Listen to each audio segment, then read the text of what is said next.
Hello, everybody, and welcome to the When Hard Work Beats Talent podcast. Today, we have a special guest, and I'm so excited to bring this guy to you because I've known him for the better part of 20 plus years.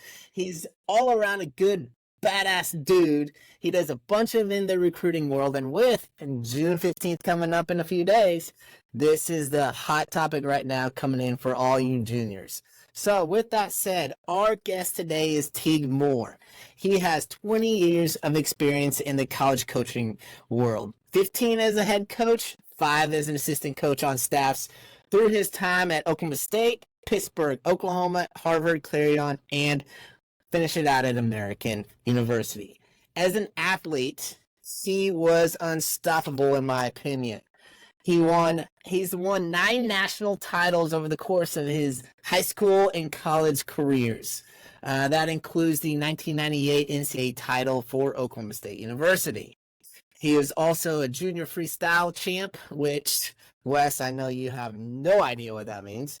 But in the terms of high school wrestling, if you're a junior national freestyle champ or Greco champ, you're pretty damn good. You go to Fargo, you beat everybody, you're a national champ, you're amazing. And a lot of colleges recruit off that. And he went to the best college, in my opinion, at that time and still today for wrestling. However, he was also a University World Champion in 2000 over in Tokyo.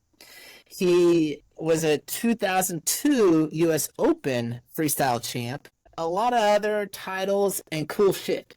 With that said, Teague Moore, you also coached one of my and best all-time favorite wrestlers in the world. Who's that? David Terrell. Yeah. So yes, David I think and on Josh your Terrell. on your bio you have a picture of one of them. It looks like Josh. Yeah, that was David. That was David. Yeah, David, which also came to Dixie's jiu-jitsu place, Legacy Martial Arts, and did a 2-day seminar. Wow. So Awesome. she had a fun time. So Teague, welcome to the podcast, and thank you for taking time out of your schedule. Absolutely. Thank you guys for having me. I'm honored to be on with you guys. I'm excited to do this and share some of my past experiences with you guys. Yes, we are excited as well. So with every podcast, and I say every loosely, this is literally our second one. So everyone so far. We're at 100%. So we're start with rapid fire questions. Okay, so All right. What is one hidden talent that you have? I can do extremely hard physical things for an extended period of time.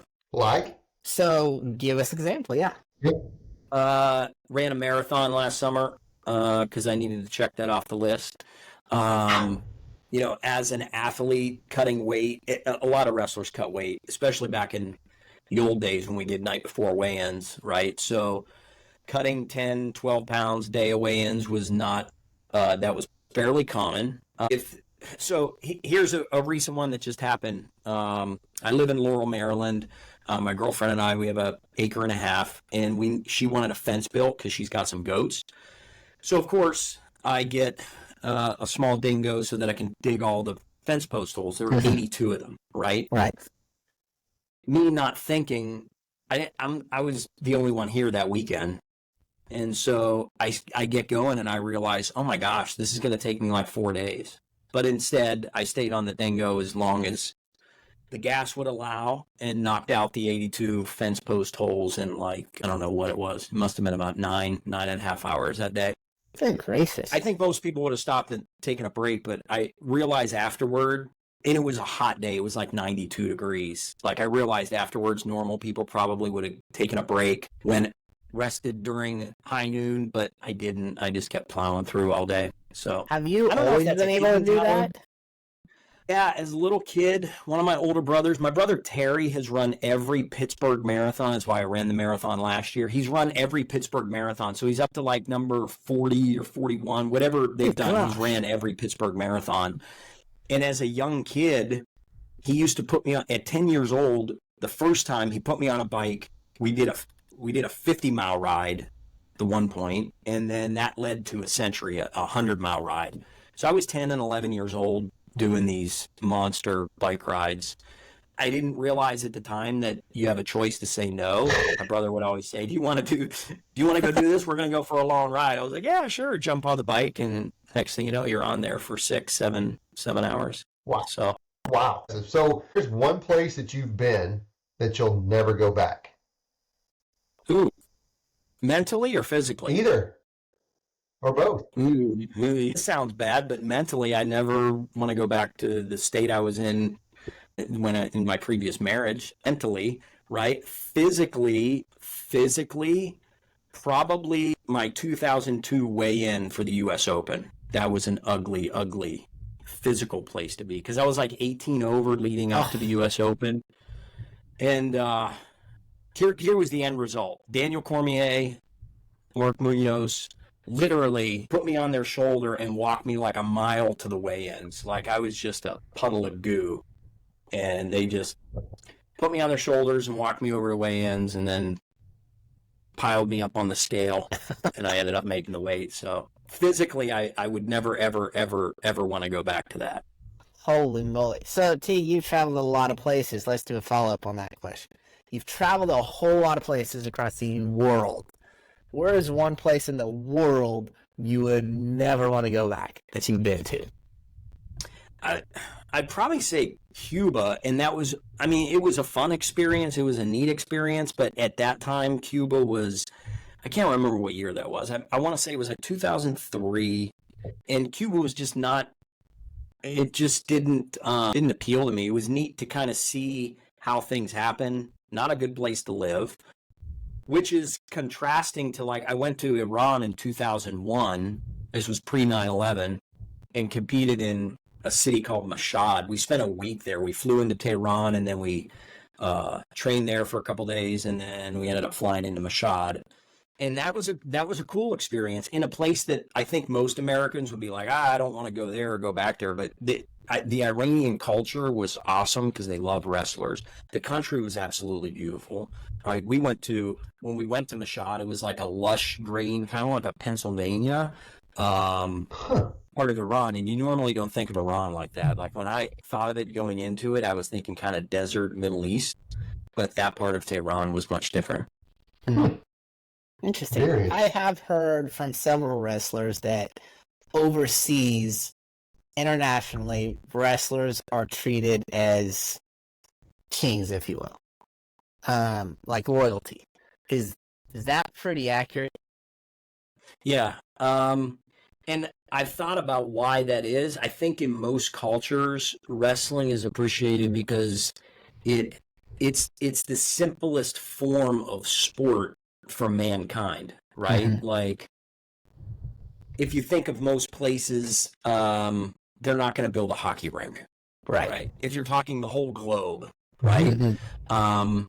Sometimes it's hard to build soccer fields, but wrestling, you just need another person that you maybe dislike a little bit, and you got a wrestling match. Yeah. Right? Pretty So much. anybody can do it. Anybody can do it. Mm-hmm. You don't even need a mat. You can do it on sand, dirt, right? Anywhere. Yeah, you can do it anywhere. So when you become good at it, right, they hold you in high regard. And whether that's like, if you studied like Mongolian grass wrestling, like those guys are treated literally like kings in their country. In Africa, there's certain countries in Africa where their wrestlers, their fighters are held in like the highest regard. So it's only fitting, I think, that we finally figured it out with the UFC, and now we hold wrestlers in this country in high regard. It took us a while to get here, but finally here.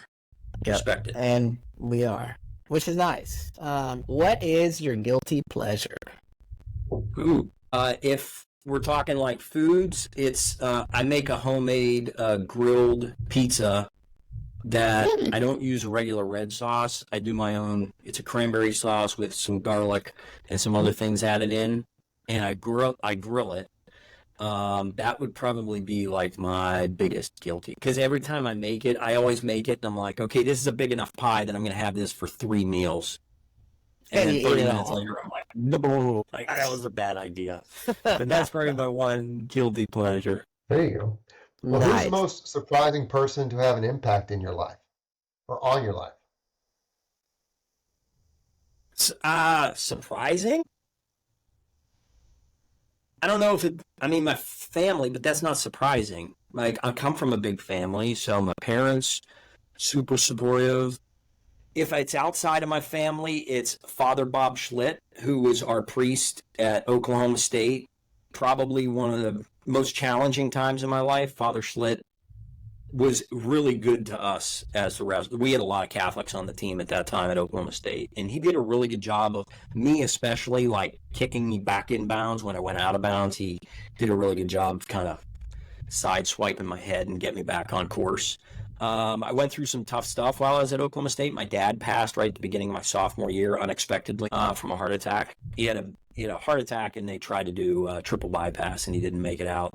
So at 20 years old, that was unexpected and pretty rough. I was fairly close with my dad. He was actually living in Stillwater during my freshman year, planning to come back down my sophomore year, but he ended up passing. So Father Schlitt had a big role to play in my life at that time, and that was completely unexpected.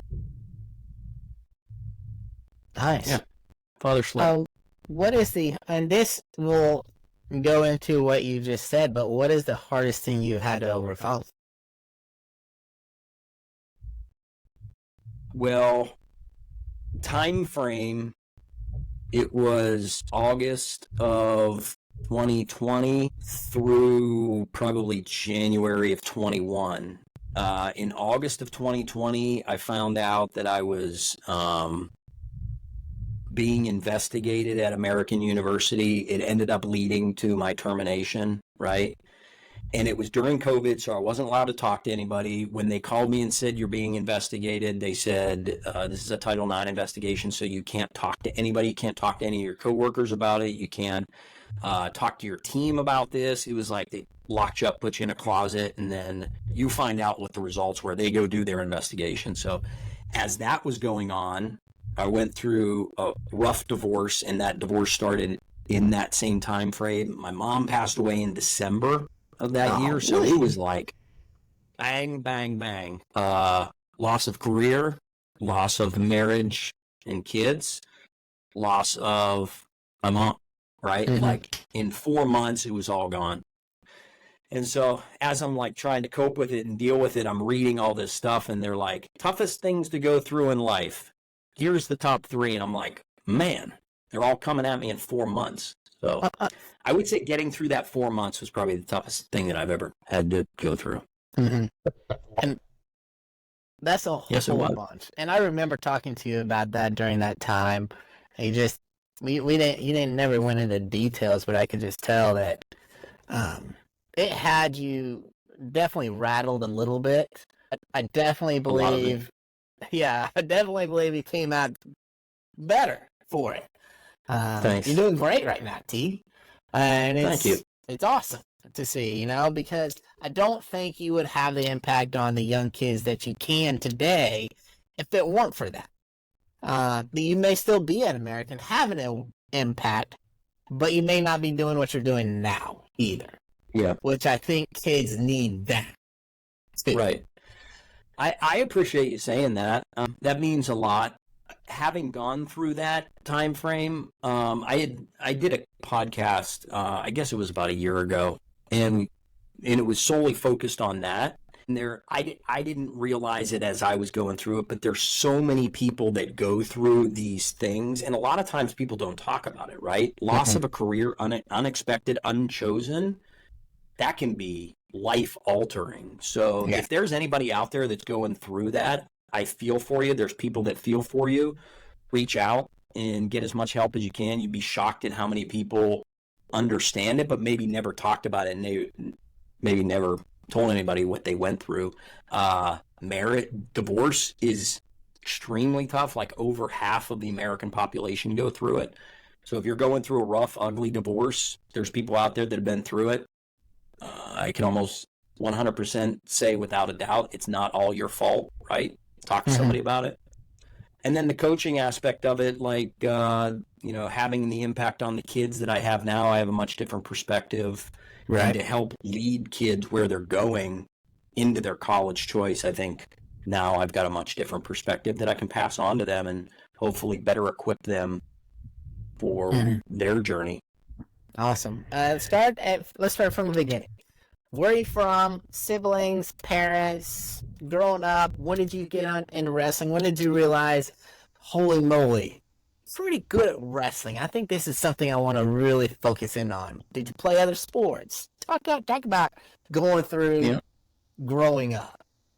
Okay. So, born and raised in Pittsburgh, Pennsylvania, the youngest of 7 kids. My mom and dad actually had 10. They lost twins, stillbirth. That would have been the oldest. And then there was another one that they lost, which would have been above my brother Ty. I played other sports growing up. I did soccer. Got beat up by my brothers. I don't know if that's a sport, but It is. I participated in that sport a lot. Road bikes, not competitively, but I did a few races on a road bike. Did triathlons as a kid. And really, like, all of that was just like our family. My mom and dad had a rule, 7 kids, right? Mom stayed at home, dad worked for the post office. And their rule was you have to be doing something throughout the year at all times. If you want to change seasons and go to different sports, we're all for it, but you got to be involved. So I ran cross country in the fall, wrestled in the winter, in the spring, would do soccer, do some other sports until it was like cross country, wrestling, high school season, freestyle and Greco summer season, right? And then that became 9 months of my life of wrestling. A lot of people don't know this, but I had older brothers that wrestled. My brother Terry wrestled throughout high school until he was diagnosed with scoliosis. I had a brother Tommy that wrestled at Appalachian State, 1980 through 83. My brother Ty was a 4-time Pennsylvania State champion, wrestled at University of North Carolina from 90 through 95. I have 2 sisters. My sister Colleen, who's a registered nurse, she swam in high school and ran and those sports. My sister Tina was a gymnast and a cheerleader. She went to UPJ at Johnstown, graduated summa cum laude. So big family. Mom and dad always challenged us to do everything. Traditional Catholic family. So everything we did was rooted around did you go to church? Do you need to go to confession? Right, those sort of things. That sort of upbringing. When I was choosing where to go to wrestle in college, it was 1994. John Smith was the biggest name, in the sport of wrestling. So I got the opportunity to go and wrestle for Coach Smith in Oklahoma State. So my college years, 4 straight years at Oklahoma State. I never redshirted, which is pretty rare nowadays. It doesn't take you, 5 years or longer to graduate. But Eric Guerrero and I went into Oklahoma State in 1995, wrestled 4 straight years together because we both had aspirations of making an Olympic team, of which he did in 2004. At the 2000 Olympic trials, I ended up 3rd, and at the 2004 Olympic trials, I ended up 3rd. During that time in that process, was an assistant coach at the University of Pittsburgh first when I came out of college. Then I went to Oklahoma, went back to Oklahoma State in 2004 for the Olympic year, went to Harvard for 2 years, and then I got my first head job at Clarion, where I was head coach for 5 years, and then American University for 10 years. So, did I hit all the points? Yeah, you fit that. I appreciate it, T. So you kind of hit on the university. I had written down some questions about how'd you get into wrestling, kind of talked about it, but something popped up listening to you talk about your sibling. There's a lot of T names there, except for your sister Colleen. Was there that intentionally done with your family? Just something that I just heard and thought it stuck in there while you were talking. So I'll run through the list. There was Tim, Terry, Tom, Colleen, Tina, Ty, and Teague, right? Yeah. Not that wasn't a plan. My eldest brother, who's deceased now, Patrick Timothy, so my parents started calling him Tim by his middle name. And then they had Terrence Michael and then Daniel Thomas, so they called Tommy by his middle name.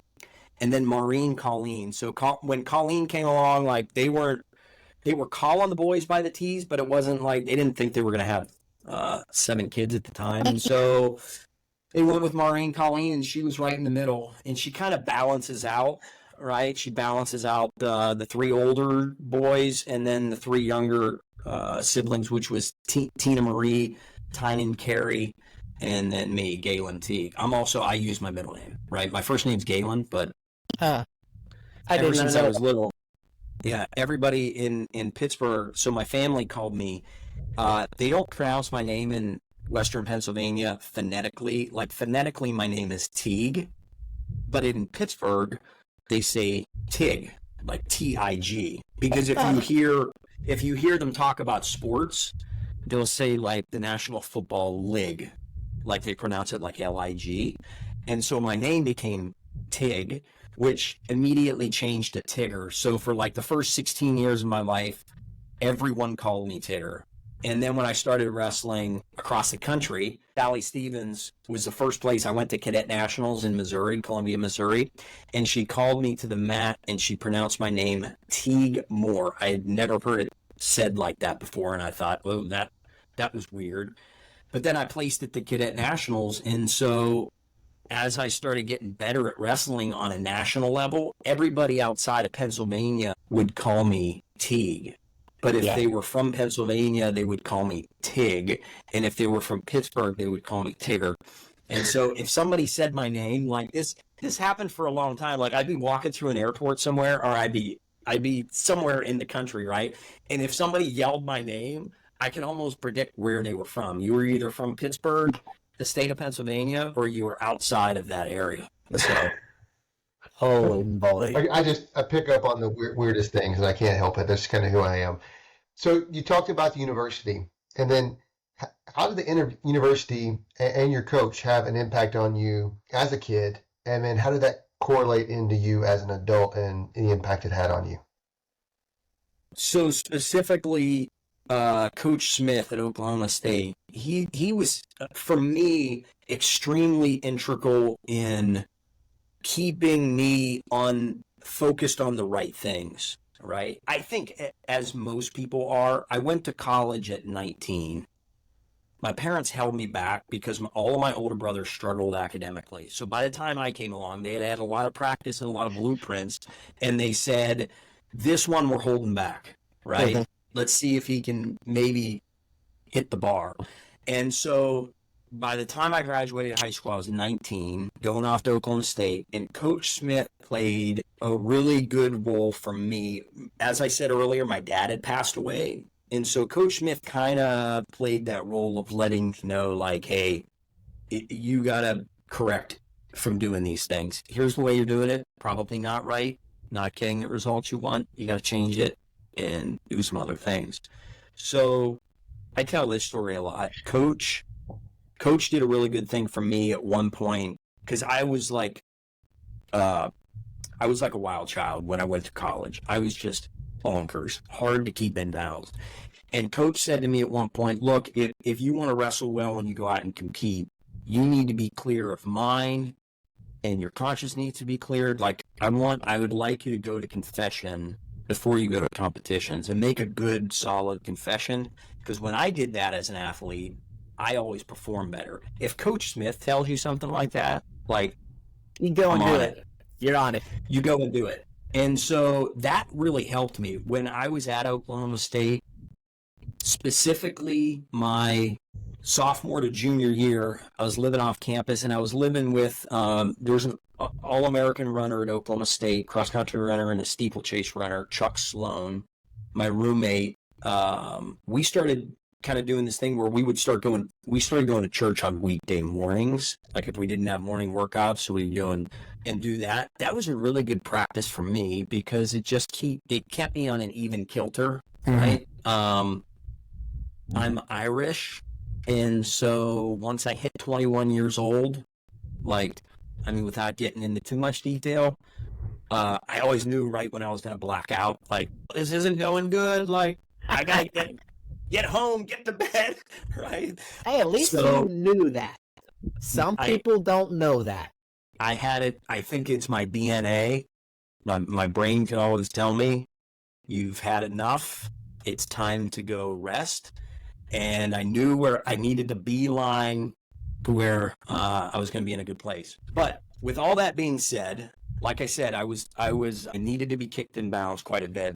I had Coach Smith really helping me from that aspect. And he did a great job of saying the sport of wrestling is really good for you because it's going to help you get your academics under control. It's going to help you make decisions in your day-to-day life, right? And I really feel like by the time I got at the end of the road at Oklahoma State, I was definitely a changed person. I was handling things much different. Of course, I was older, right? Sure. But I was handling things much different at 23 years old than I was at 19. And Coach had a lot to do with that. Father Bob Schlitt had a lot to do with that. Some of my teammates had a lot to do with that, right? Hardell Moore and Stephen Schmidt, these were guys that were really good about letting me know, like, hey, that was a bad choice. Don't do that again. Like, and he Quit being a boy. Quit making boy choices. Not make that choice. Yeah. Quit being so Irish. That's what they're saying. Don't be so Irish. Yeah. Nothing wrong with being Irish. I relate to that. With wrestling, was there a moment when you were competing and preparing and training so hard to be at the top of the game that you realized, hey, I'm pretty good at this? Or was it always, I am okay, but I'm going to outwork my competition and I'm going to be the guy that you don't beat because I'm the most prepared? Which was there, or was there a combination of the two for you?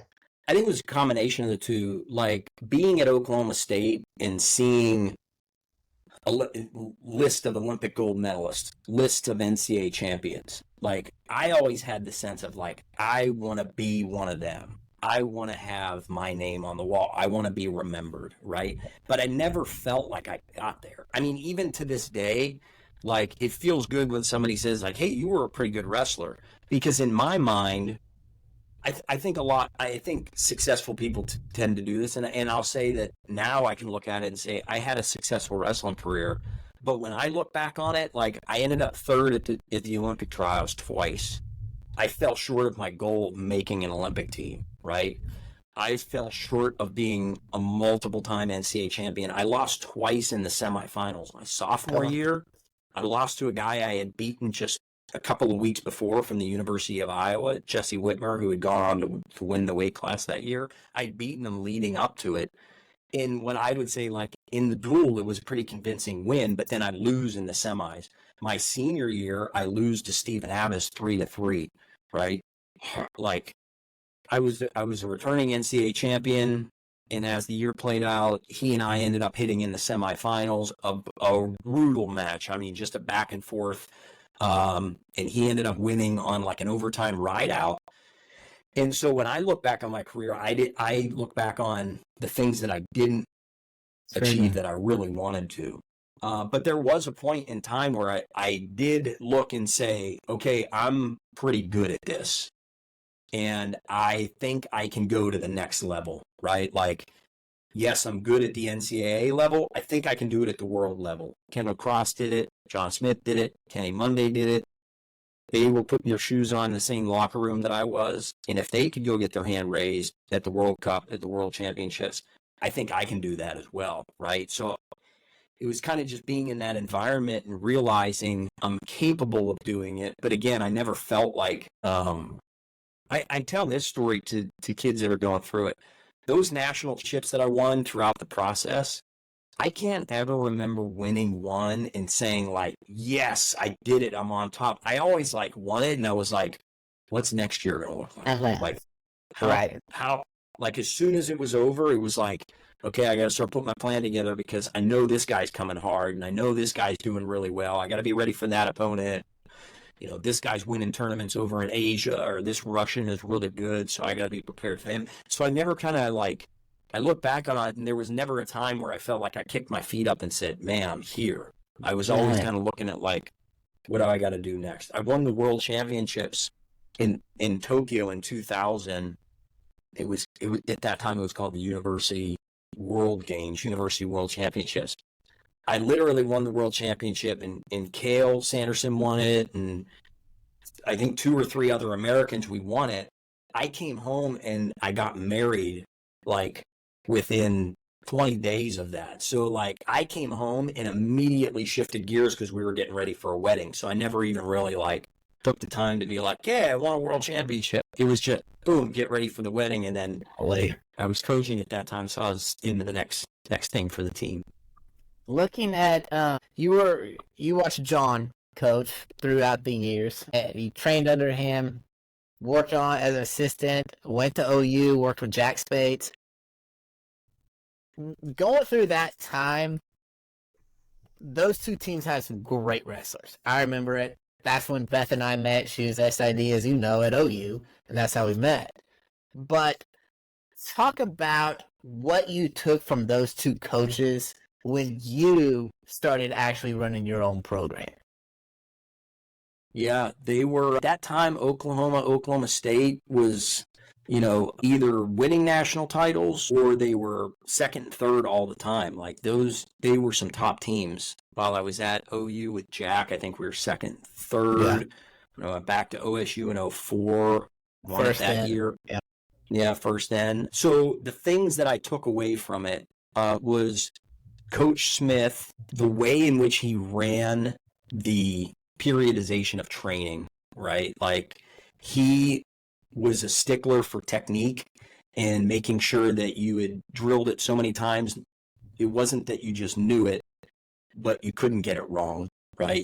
The reps were so high, and knowing exactly where you need to be in what position and how you're going to finish it. And if the opponent does this, I'm ready to do that. And if the opponent does this position, then I'm ready to go there.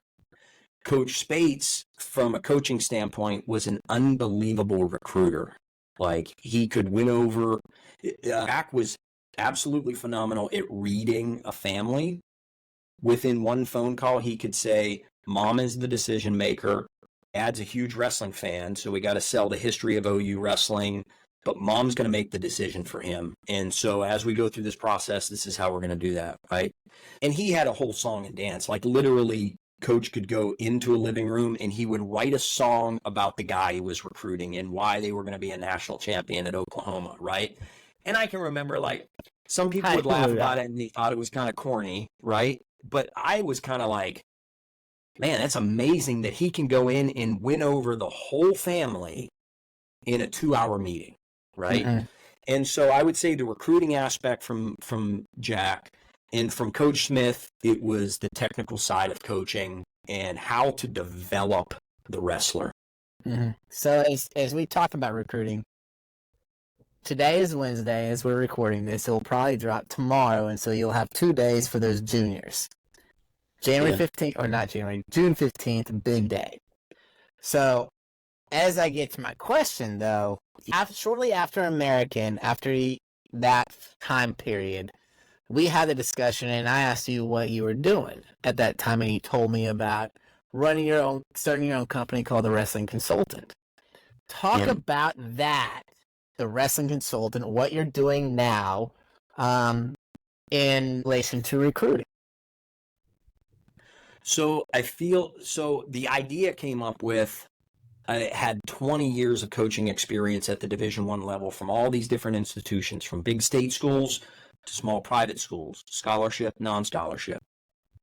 And I knew that there are parents out there that have a lot of questions, but there's not a lot of places you can go to get the answers. And so I came up with the idea of the Wrestling Consultant so that parents or high school wrestlers that are about to go on this recruiting journey have somebody in their corner to ask the right questions, right? I knew with all my years of coaching, the number one biggest aspect of why guys transferred out of programs almost always was the culture fit. It was either they chose a school or a program that was just not a good fit for them. They didn't understand the culture of that team or the culture of that coach and what was going to be asked of them. And so they get homesick and they wanted to return home. And so a lot of times when I talk to parents, like, my goal for them is that in this process that they're going to go through of talking to coaches and seeing what campuses are like, find that school that when you pick it, you're going to stay there to get your undergrad degree, maybe a master's degree, and be able to be with that coach for the length of your program, right? Now, that was just a few years ago. And the landscape has already changed because of NLI and these things that are happening now. And so that was my idea, is like, be a resource for these parents and these kids that have questions. Sometimes they just feel so awkward asking the coach that is recruiting them, hey, when do I have to make a decision by? Like, what's the timeline? When do I have to know if I'm doing, ED for my decision? If you're looking at Ivy League schools or Patriot League schools, high academic schools, when do you got to have your application in by? What's the deadline for you as a coach that you want to hear from me that I'm going to verbally commit, right? And so by starting the Wrestling Consultant, I was able to give back on all these experiences that I had. Like Clarion, in Pennsylvania time, it was like 5,500 students, maybe 6,000 students, right? Compared to an Oklahoma State with 35,000 students in a state school, right? And so being able to navigate those conversations and let the wrestlers know, hey, this is what you're thinking about going to this program. This is what it's going to be like wrestling for that coach. That's what this coach is really focused on, these things, and trying to get guys down that path. I like to always use the example. Most wrestling people know the University of Iowa, Tom Brands, and they know of Cale Sanderson at Penn State. Not every wrestler is built for those two programs, but there are wrestlers that are absolutely going to excel in a Penn State environment, and there are wrestlers that are going to excel in an Iowa environment. So that being like the biggest example that everybody can understand, how do you navigate that process when you're looking at maybe some of these small state schools or private schools? How do you find the right place and the right fit for you? And that's what I do with my clients, is to try to help them weed out those questions and find that coach that they're going to be happy with for 5 years. Right. When you get a call from a parent, what's that process look like? Do you sit down and you say, hey, this is what we're going to discuss. This is that process of what you just described. Do you get to know those kids, the athletes that are going through that recruiting process? Talk about a little bit about that. Yeah. So when people reach out to me, I always do a free introductory call so I can learn about the family, find out what they're looking for, because there are some instances when they say, Coach, we're looking for X, Y, and Z. And if it's just not like nowadays, some parents are reaching out and they're like, hey, we need help with NLI. We want to make sure he's getting a package. I don't do that, right? Yeah. Like I'm not going to. You're not the NIL broker. Yeah, I'm not going down that path to like try and get you a sandwich deal in town or a shoe deal or a car deal. I'm not there. But where I am at is the family that says, mom and dad say, we never wrestled. We didn't even know about this sport until our son or our daughter fell in love with it. And now it's all they want to do. And they're telling us they want to wrestle in college. We have no idea what's going on, right? If you're a male wrestler right now, you've got about 450 programs throughout the country. Division I, Division II, Division III, NAIA, junior colleges, right? And then you've got, like, if you're West Coast, you've got the California junior colleges, which are different than the NJCAA junior colleges. So there's even its own little, they got their own season outside the regular college season. And so there's this huge pool that when you say to parents, well, if you're going to look Division I, okay, he's got, essentially 80 programs that he's going to start to navigate. And what's he want to study? Oh, he's looking at engineering. Okay, you've got about 13 or 14 programs that you can look at now. He doesn't want to go to an academy. Okay, he's got 9 programs to look at now, right? Yeah. So helping them understand the wide swath of potential places they can go and start to narrow that down, right? Like I heard a head coach, I'm not going to say his name, but I heard a head coach like a year ago. And I don't know if it was because he saw what I was doing or he had somebody else. There's other services out there that they call themselves like recruiting services. And this head coach was like, nobody needs a recruiting service. Just email the coach and find out who you want to email. And I felt like saying to him, oh, what coaches should they email? There's 453 coaches, head coaches, they should email. Should they start building that list right now? Should they email any of the assistant coaches, right? Should they be emailing junior colleges right now if they have a 3.9 GPA and an 1150 SAT, right? So I only say that kind of like tongue in cheek because the reality is, even if you're a wrestling dad and you wrestled in college, I can guarantee you if you start breaking down all the programs just at the Division I level, every wrestler is going to have a choice of like 8 or 10 schools to take a look at. If you're going maybe Division II, you don't want a full 24/7 commitment lifestyle of wrestling, but you want to be on a team and you want to be able to study certain fields. Maybe you're looking at D2 or D3. So how do you find out what schools are out there? How do you get in touch with those coaches? What should you put in front of the coaches? Is there too much information to tell coaches when you reach out, right? And so that's what we work on.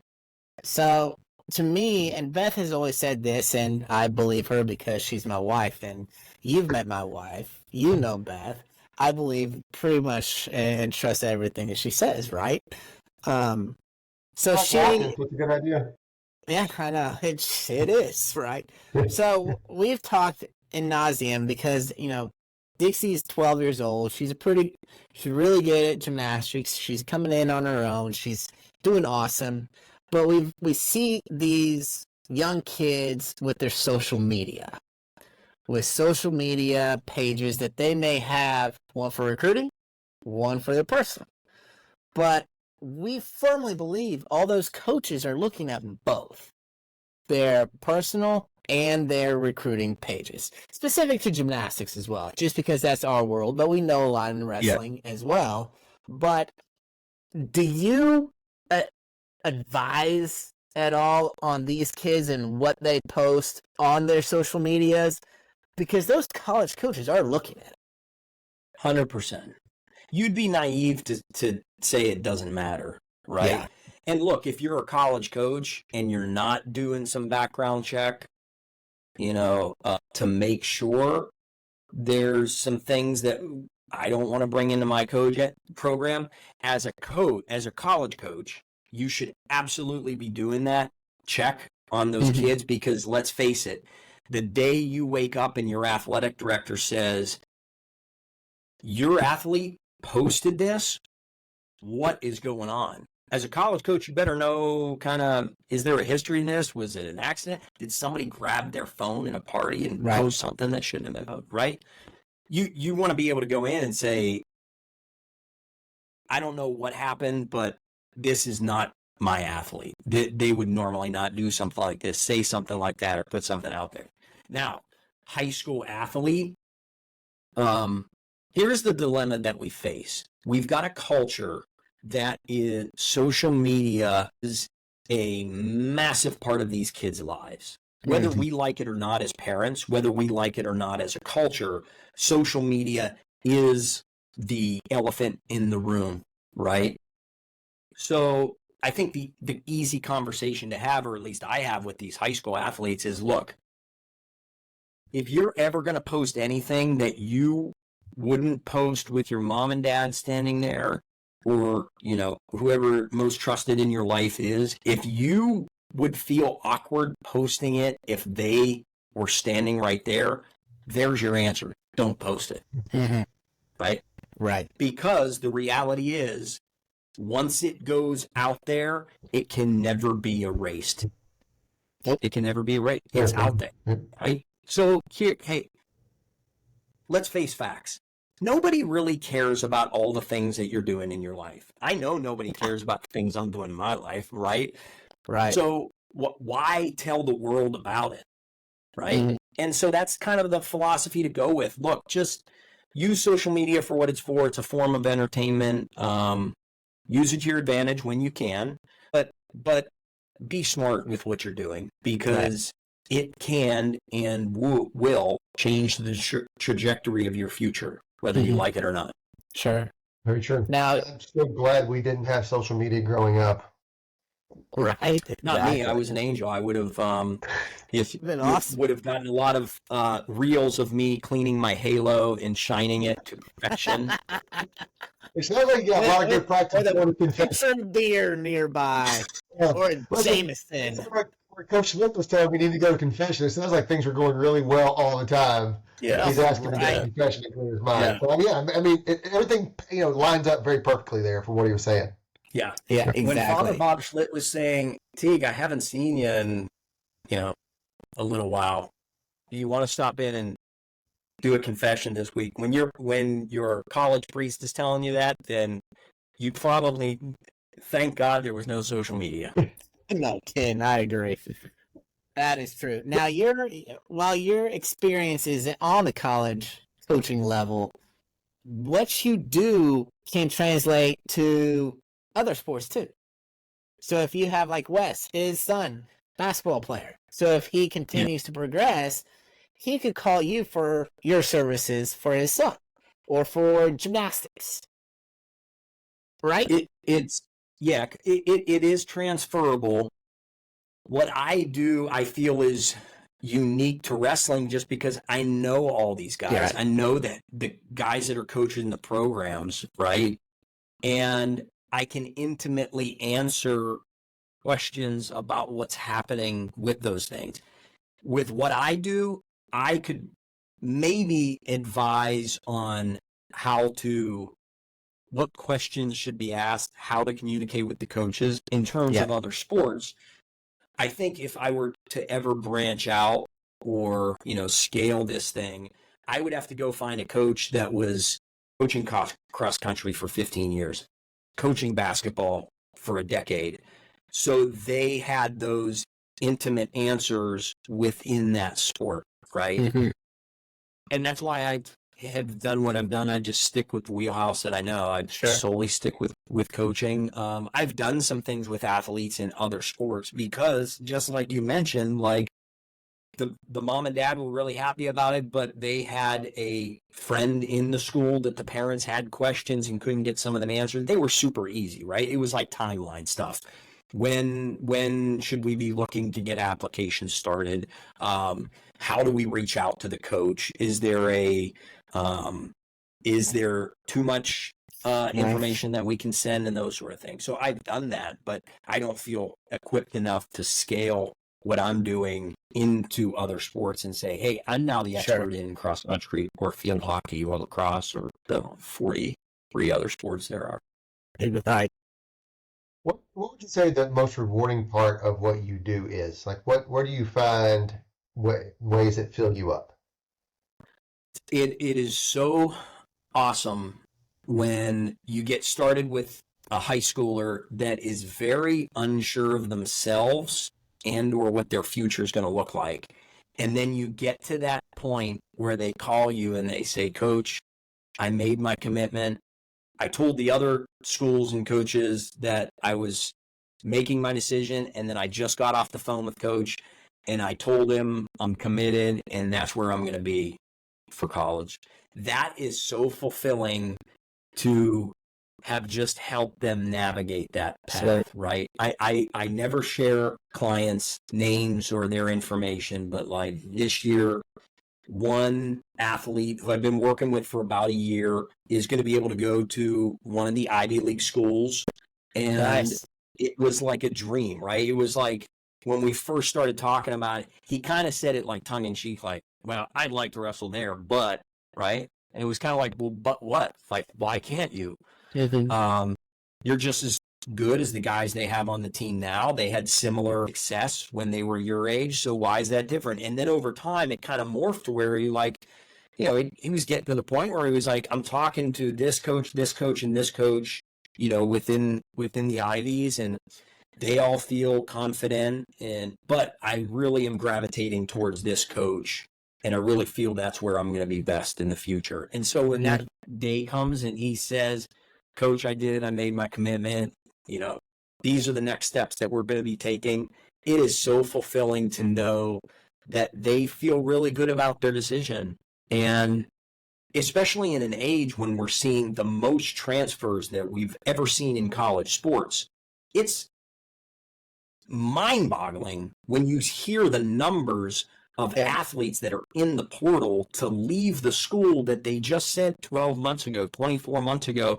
It was their dream to be there, and then in 12 months, suddenly it's the wrong place to be, right? And we're talking tens of thousands of athletes in the NCAA that are in these transfer portals. So to hear from kids that are making that decision and feel like they've dotted all the I's, crossed all the T's, they really feel confident about where they're going and the coach they're going to be with. It feels absolutely phenomenal. You brought up the transfer portal and what's going on there, and it's become very, I guess the right word is rampant within college athletics. Personally, how do you feel the culture has changed to facilitate this? I mean, when my dad went to college, or even I went to college, I didn't play college sports, but he did. He couldn't just decide, hey, I don't like this, I'm gonna go somewhere else. There were kind of consequences and repercussions for deciding that you didn't want to play there anymore. How do you feel? Is it a cultural thing? Is it the empowerment of the athlete? What do you feel has led to this moment? One, when they loosened the rules like they did, and you hit the nail on the head. There's no consequences for choosing to leave. Everybody equated this. So like all the attorneys that were involved with this and were pushing it the way they were pushing it, you kept hearing, well, the coach can pick up and leave and go wherever he wants at any time, right? Why can't the athlete do that? And my thought on it was, okay, what if they're, for the athletes, let's just go back. So this is my opinion, this is a full circle. If you go back in time in the NCAA, there was a time when you could transfer and wrestle at another school with no consequences. Well, the NCAA saw that it was folly, and it wasn't good for the student-athlete academics, number one. And so that was them kind of pumping the brakes with it. Well, through the late 70s, early 80s, things started shifting and changing, and then you had athletes that there were consequences. If you transferred, you had to sit a year, mandatory sit a year, right? I think if we just implemented that one rule, yes, you can transfer wherever you want, but there's a mandatory sit for 1 year. Even if you get all your years of eligibility, you couldn't compete the next year you go. I guarantee we would see the transfer rate drop off a cliff. It would go down by like 60% or 70% of people entering the portal just by saying that. If you transfer, you're going to sit. And you'll get all your years of eligibility after that, but you're going to have to sit 1 year. I think we would drastically see a change, right? That's number one. Number two, maybe we're going to see a shift. We have to watch this whole cycle kind of play out, but I think the franchise athlete in college sports is going to come back. Like, I think there's going to be, after we go through this chaotic mess, I think we'll see a time where they say, I want to be a Cowboy for my whole year, my whole career, right? Mm-hmm. I do think there's going to come a time. Right now, it's real wishy-washy. Like, I feel like the student athletes aren't committed to their coaches or their college programs because right now there's enticement to leave and the grass is going to be greener somewhere else. Well, I think that's going to shift here in a few years, right? Yeah. I'm fearful of how many people are losing the education. I know for me, for Teague Moore and the Moore family, my mom and dad never went to college. My dad didn't even finish high school, right? And they preached to us when we grew up, you're doing this, you're wrestling so you can get your education. I can remember my dad being adamant about it, right? Like, I remember him saying to my brother Ty, who was a 4-time Pennsylvania state champion, and like, Ty probably should have been at a different program than what he chose to go to in college for various reasons, right? But my dad was adamant the whole time. When Ty started slipping as a wrestler, my dad said, I don't care. I don't care if you never get your hand raised again. Get your college degree. Same thing he said to me. Same thing he said to my sister. Get your college degree. It will change your life. Your mother and I never got that chance. We want that for you, for your kids. Well, now I'm seeing all these kids transfer and go. Now there's even athletes going multiple schools, right? Yep. My question comes back to, okay, even if you're leaving with a piece of paper that says degree, are you truly getting an education through this process? Mm-hmm. And that's where I think we've missed out, right?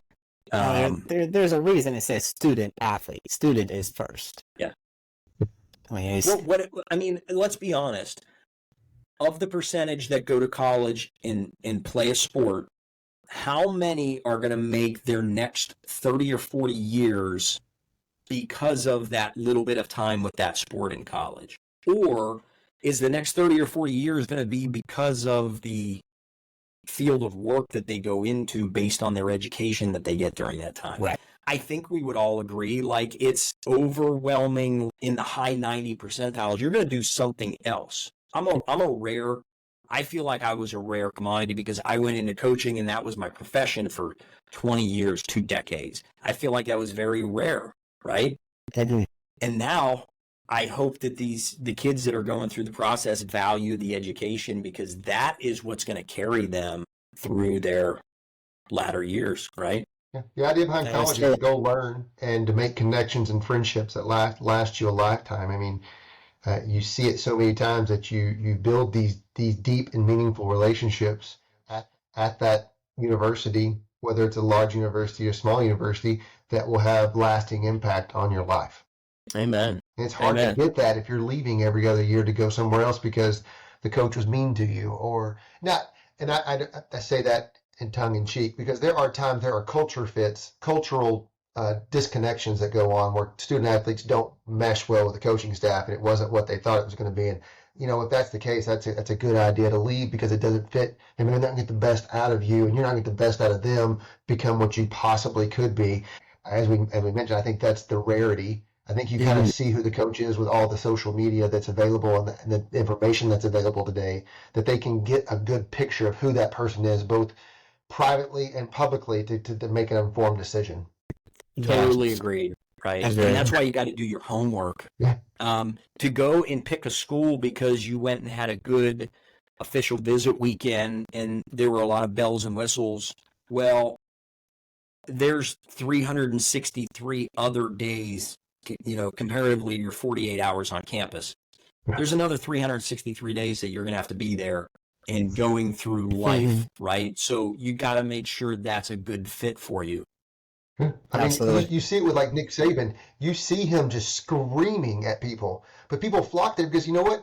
It sounds like he's pretty transparent of what he expects of you and what he's going to get out of you and what his expectations are while you're there. And if you can't live with that, he didn't want you there. Like, go somewhere else. I don't need you. Like, I want to win, but we're going to win my way. And I know I can do it. I can show you I can do it. And I've got enough skins on the wall of people playing with on Sundays and Mondays that you want to come here and play. Yeah, I think there's enough people that have publicly said, he changed my life. Yes, he yelled at me, but it did the right thing for me at the right time, right? Yeah. And to be willing to be open to that critique or those criticisms. And I always look at it like this. You can jump on the internet and see guys that played for Saban and how well they speak of him. If those guys are saying that, how many are not saying it, right? There's probably thousands that have said he was an integral role in making me into who I am today. Whether they're like, they're running a car dealership or they're, leading a company, I guarantee you they say my time with him and what he taught me how to get through tough times. Like, I look at Coach Smith and like my tough times in college or my tough times in my international career that he was with me. I feel the tough times that I've had in life. I have 4 kids. Anybody that's raised kids, you can go through some tough times, right? I look back on those tough times that I went through in college, and he definitely prepared me for life. And if there's something that my kids do moving forward, I want them to have a coach. I want them to have somebody in their life that's going to prepare them for the tough times ahead. Because we can almost all be guaranteed of one thing. Life's going to be hard at some point. Yeah, right? that is true. No doubt. Well, the thing is, it prepares you for the real world because we're going to have a boss that's going to yell at us. And if you can't handle that, you're not going to make it in your profession because people are going to get mad at you and people are going to yell at you. I had a client that he looked for athletes to hire. The reason is he knew that they were going to go out, and most of them, he goes, I didn't want the guy that was really, really good that didn't work very hard. I wanted the guy that was the guy that worked his tail off and got on the team and then made the team and stayed on the team because he outworked everybody because he understands what it's like to grind and how to work hard, and he's going to be successful because he doesn't know how to quit. And people who don't know how to quit are the ones that can make the world go round. Absolutely. Yep. And going on that note that Wes just said, the title of our podcast is When Hard Work Beats Talent. And Wes just said, gave a story on what his client looks for when hiring people. You're talented, but what? Then what? Does your hard work match that? Talk about that philosophy from your viewpoint of when hard work beats talent. When you were coaching, recruiting, working with these kids, what do you tell them about that process and about moving on to the rest of their life? Yeah, in the recruiting, I always talked about, so I'll just talk about my time at American University. This was pre-COVID, right? I had more wrestlers wrestling for me that were earning graduate degrees than any Division I in the country, because when I went and recruited them, I said, you're going to wrestle for us for 5 years at American University. I want you to get your undergrad in 3, and I can show you all these examples of guys that did it, and then we're going to get your master's in 2 years, right? And parents love this idea. They love the idea of, okay, he's got 5 years to wrestle, 4 with his eligibility, 1 red shirt, and you've got a clear path that you're going to put them on that's going to get them to this finish line in 5 years. Now, here was the beauty of it. I would say to them, I will guarantee you when you go to your first job interview and that employer sees that all of the applications were in college and they have college degrees, but you went and got your college degree while also competing in Division I athletics, wrestling. And then if they know even a little bit about the sport, not only were you training and competing, you were also managing your weight. You were also competing outside of the season in the Olympic styles throughout the summer. If you can tell that story in your job interview, I guarantee that your resume floats to the top. And it may not be number 1, but it's going to be probably top 3 in those interviews. And what I loved is when my alumni could come back and talk to recruits and their families and say, here's what I did. And when I was graduating from American with my master's, I already had a signed contract to start work in 30 days post-graduation, right? So we had a proven track record that you did your time on the mats in the classroom, and it puts you in a much different place as soon as you were done with school. There were not a lot of coaches, I think, that told that story in the recruiting process, right? Now with the kids that I'm consulting, my thing to them is embrace the hard work of wrestling. Embrace like the uncomfortable state it's going to put you in physically with your wrestling, your strength training, your conditioning, your weight management, all these things. Embrace that discomfort, because when you move forward in life and your boss is saying you've got to get this project done, at the same time you've got to stay within budget that we're working, we've got to get this completed for this client, that employer wants to know that when they give you the walking orders, you know how to achieve a goal. You know when you have to do extra hard work to get that done. I think every generation does this, but I don't know that the generation now that we have coming through embraces hard physical labor. And I know the vast majority of successful people that I've been around that own businesses and have done really good things, at some point in time, their job becomes hard and physical. I don't care if you're a salesperson. If you're out on the road day to day and you're banging on doors to get it done, it becomes physical at some point, and you got to be able to tough through that, right? Not that you have to do it all the time. You'll drive yourself crazy and burn yourself out, but you've got to be able to embrace it and do it. College athletics prepares you for that. Not just wrestling. College athletics prepares you for that. And hopefully, when the day comes that you're going through the application process, you can sell that story to your new employer. When the going gets tough, I'm going to be there for you, and I'm going to be there for this company. I think most employers would say, I want that person. Yeah. Oh, I Totally agree. Great stuff. I'd 100% agree with you, Teague. And I think it bodes well, and it speaks volumes to those coaches themselves to identify talent, to identify hard workers, because we've talked about it in nauseum. You see athletes, high school athletes, all the time that has a ton of talent, high school and college. But you also see them practice and they're just lazy. They just have some God-given talent, but if they ever applied themselves, then they'd be top recruit in the nation or just unbeatable. It goes in all sports as well as, I think, in life as well. When is a time that you've seen an athlete just not apply themselves, but they had so much God-given talent, and you're thinking, oh my goodness, if this guy just applied himself, they'd be unstoppable.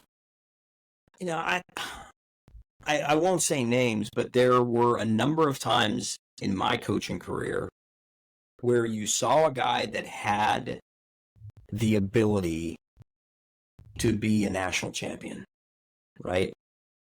But having gone down that path myself, you knew that the talent only got you so far. And then there's grit, there's determination, there's the willingness to do the things that the average person won't do.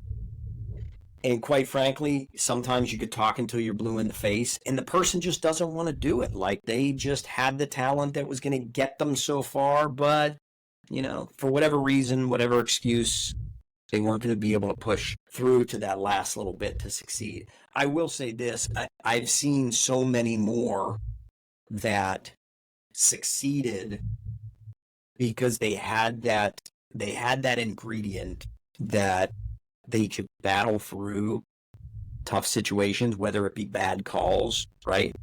Maybe a bad performance that would shut most people down. They found a way to get back up and push themselves harder. And that was across the boards. I saw it in runners. I saw it in soccer players. I saw it in field hockey players. I saw it in lacrosse players. They just had a grit and determination that they were going to get it done. I think I know as a coach,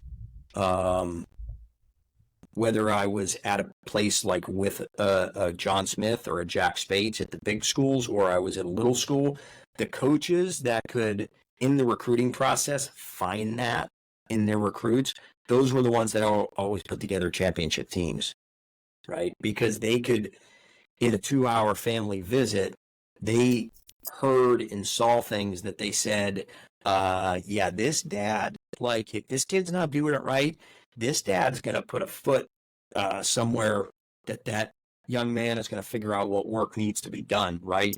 Or you'd come out of a living room meeting, and I can remember a visit where we came out of a living room meeting, and Jack Spates was like, well, that's great.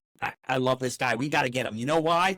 Because if he misses a practice, his mom's going to come to Norman, and he's never going to miss a practice after that again. That's a mom that we need, right?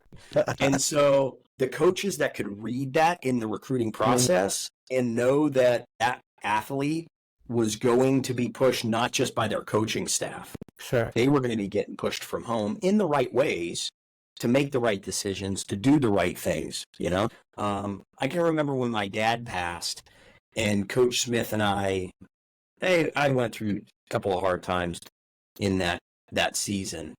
And I can remember Coach saying, why we recruited you is I met your family and he was from a big Catholic family, 10 kids. I was from a big Catholic family of 7 kids. And he said, in our families, you got to battle if you want food at dinner. You've got to be willing to fight for those things, right? You got to be willing to fight for the little things. And that's why you're going to get through this. That's why you're going to figure that out. And that's why you're going to succeed. You've been doing it your whole life. This is no different, right? Right now, you might be knocked down because you lost a match or you didn't finish where you wanted to finish in this tournament. But you just remember, this is what we do, and we find ways to succeed, right? And so I think there's coaches out there that can see that. That's good stuff. The overarching thing is they hate losing more than they like winning. It just seems like that's the ones you're looking for. Just understand that, listen, I just don't want to lose. I expect to win. I'm going to put the hard work in to get there. I'm going to do everything I have to do on my end. And I'm just going to embrace, like you said, embrace the discomfort of it all and just be better. I like saying embrace the suck. Same difference. I always found it interesting in recruiting when you'd find a kid who was good, like they had won state titles or national titles, and you would start to ask them about past performances, and they would get upset, and they would say like, "Oh yeah, I won states this year at this weight. The last year, this guy beat me in at this tournament or at this place," and they would go in depth on the loss that they had, right? They could care less about telling you about their state championship or the national championship match. They would skip right over it to tell you why they were gunning for this guy that beat them in the past. That's a guy that you're like, okay, this is going to be an easy one to coach. Yeah, it's going to be an easy one to work with. Yeah. What is on Saturday, June 15th, coming up with recruiting, what is 1 or 2 pieces of advice that you would tell any recruitable athlete out there about this weekend and that process? Well, what I say to the kids that I work with, June 15th, just so our listeners know, June 15th is important because if you're coming out of your sophomore year's finished, you're heading into your junior year, June 15th is when you can officially be recruited by the college coaches, specifically in the sport of wrestling, right? They most all follow the same calendar, but there are some other sports on a different calendar. But June 15th is important for wrestlers because the college coach can now reach out to you, make full contact, get you on campus. Like, it all begins June 15th in between that sophomore and junior year. Here's why. Well, what I say to the wrestlers I'm working with: if you think that your phone's going to ring on June 15th, and that's the first time that the coach is going to be reaching out, or that you have been in contact with that coach, you're fooling yourself. You should have put yourself in front. You can email a college coach at any time. They just can't respond to it before June 15th, right? Mm-hmm. They're lining up their prospect camps. A coach can talk to you about their prospect camps prior to June 15th. They can give you information on their camp systems prior to June 15th. So the work should have already been done. Now, if you've done the work, when June 15th comes along, great. Now you can really open up and have those full conversations and say, Coach, this is where I want to be. Or, I've done my homework on your team. I see that you have, 2 athletes at my weight class, and you got another one that is signed to come in that's in the same area. How am I going to fit into that role? Like, if you've done your homework, you can have that great conversation on June 15th and really hit the ground running. You don't want to wait till June 15th to that be the first time that the coach is hearing from you. And let's face facts. The vast majority of high school athletes, the coaches probably aren't going to know your name and they're not going to know your results. You've got to get it to the coach. Yes, there are some coaches out there, athletes out there that are on social media and they've had big wins and college coaches know them and they're going to be coming after them to recruit them. But there was a great example on Flow Wrestling last year. They did this one of the biggest names in high school wrestling. They were going to be there June 15th. What was it going to be like? June 15th came and it was like silence. This is one of the top premier kids in the country, and they're kind of like, this was supposed to be better than it was. But the reality is, like, the coaches that had already done their homework, they kind of knew if they were in the hunt on that recruiting path or not, right? And so as the program played out, like, the coaches started making their outreach. It just wasn't at the exact moment that they thought it was going to happen. Right. So, and any student athlete out there, my advice to you would be this. You've got to do the homework to know where you want to go. Don't think that all these college coaches are going to come chasing you down. You've got to handle it like this is a big decision for you. So do your homework. Know what the coach is about. Know what the school is about. Know what the athletic department is about. Look at their graduating classes. If they bring in 15 new guys every year, but on senior day they're giving away 2 awards, that should say something, right? So do your homework. And parents can do the homework as well. Look at the social media of the team, of the coach. See what type of stuff they're putting out there. Is it advisable for kids, let's say freshmen, sophomores, 8th graders, to go to camps of, if they identify 5 or 6 different colleges that they want to go to, no matter what sport, all sports colleges typically have camps of some sort. Is that a place where they can also go and start that process as well? Yeah, I call it building the relationship. Absolutely. If I were doing this all over again, I would be willing to bet that my dad would say, okay, where are the schools that you want to go? I only took 3 visits. I took 2 visits. I was looking at Penn State, Cornell, and Oklahoma State. This is 1994, right? I took my visit to Penn State. I took my visit to Oklahoma State. I came home and called Cornell and said, I'm making my decision to go to Oklahoma State, right? Fast forward, if we were there today, now mind you, that was my junior year going into my senior year. Now everything happens earlier. I could guarantee you my dad would have said, let's look at 5 schools that you're serious about, and I want you to go to camp to meet them, right?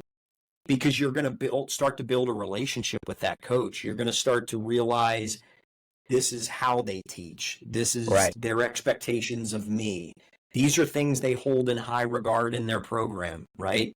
Some coaches are going to say, hey, you got to be in the strength and conditioning room doing extra stuff. And some coaches are going to say, hey, I want you watching video or trying to get reps on these things. You start to learn that sort of stuff. So, yeah, I think it's hugely important for kids going through the process to get on the campus, meet the coach, shake their hands, watch them in a practice, watch them coach their team. If you can get in and watch that coach interact with his current student athletes, man, that will tell you a lot about it. What other ways people can connect with you? Are you on LinkedIn, other socials, your website? Yeah, a website, thewrestlingconsultant.com. They can email me out of the blue, thewrestlingconsultant@gmail.com. My phone numbers are on there. Any parent or coach that's interested or would like to learn more about what I do or their specific situation, they can set up a free intro call. If you go to my website, there's a Calendly app on there. You can just sign up for the free call and gives us time to fits with your schedule, fits with my schedule. And then I do all of it. This isn't even what I do full time, just so everybody knows. I work for Advantage Sport and Fitness, an old wrestling coach, John Murray. He was the old Ithaca head coach. There's probably 10 of us that were Division I wrestlers that work sales for Coach Murray. I build strength and conditioning rooms around the DC metro area. My consulting is something I do on the weekends and in the evenings on the side. And so my full-time job is building strength and conditioning rooms. And then the consulting is a way that I can stay connected with wrestling. It's like, if you know any old wrestlers, it's really hard for us to get away from the sport. So the way that I scratch my itch is, there's always like, and anybody I know that was in it, they coach at a club, they coach their local youth team, they help out with the high school team. For me, I do consulting, right? So I get to talk to kids that are in the mix, I talk with parents that are, working with the college coaches and interacting with the college coaches. Gives me an opportunity to stay involved with the sport, but I don't want to be back in it 24/7 like I was for 20 years. But you still got to come out to Reno and hang out with us. There's a plenty of prospects out there for you, buddy. Plenty of prospects, and there's always a good pool of coaches that are out there, guys that I know or wrestled with. So I'm going to have to put that one on the calendar. Come on out, December this 20th. year, December 20th through the 22nd. Actually, you would want to do the 20th through the 21st. 22nd is the college open. You don't care about that. You can come watch, hang out with us. Come hang out with me. Yeah, that's exactly what I do. Yeah. I would like to see the high school tournament to, see the kids that are competing. You always have a ton of teams that are out there. So you can see your former teammates. Yep. At Reno, there always seems to be a lot of old Cowboys that are coaching. So I get to see those guys. And now that I'm on the sidelines, I can cheer for all of them. Yes, you can. Well, Teague, we appreciate the time, my man. Thank you very much. Thank you, guys. Yeah, thank you, guys. I greatly appreciate it. And I love what you guys are doing. I think a podcast like this is going to help a lot of people in a lot of different ways.